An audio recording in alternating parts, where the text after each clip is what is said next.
One of the things that will never make your generator start is low compression. Look at this small engine. It has low compression, and with that low compression it will never start. How are you going to know if your engine has low compression? Look at this. Do you see the way I'm drawing it? I'm pulling it now.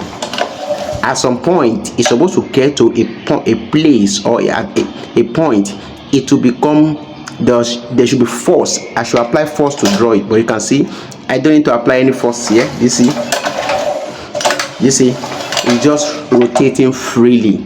And if the engine has compression, it will not work like this.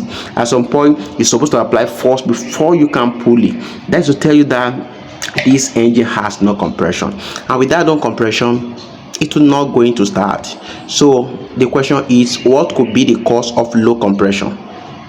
Well, it could be that you have bad valve. If your intake and exhaust valve is bad, maybe due to carbon buildup, it could be the reason why you have low compression.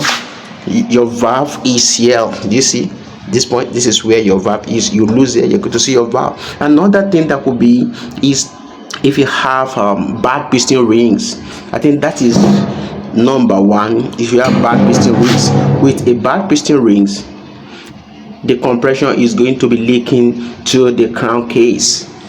This is where you have this is your engine block. So this is where you have your bad piston ring. This is the housing of your piston ring. If your piston ring is bad, it's going to come here. The compression will be coming here. So by the time you are pulling, you notice that as you are pulling like this, you know that the engine will not, you see, like this. There's no resistance, no force, nothing. The engine will never work. It will never start like this. So that is the major reason why you have bad piston rings. Or if you have bad liner, your engine block, the liner inside is bad. The engine block itself, in this kind of engine, the liner is together with the engine block. If the block is bad, you also have low compression. So the best way to check your low compression is this.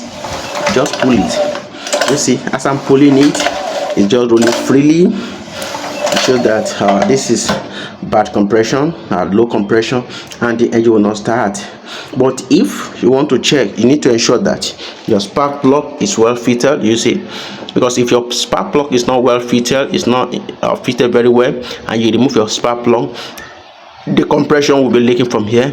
But in this instance now, my spark plug is well fitted, and I'm drawing, you see, and I'm pulling.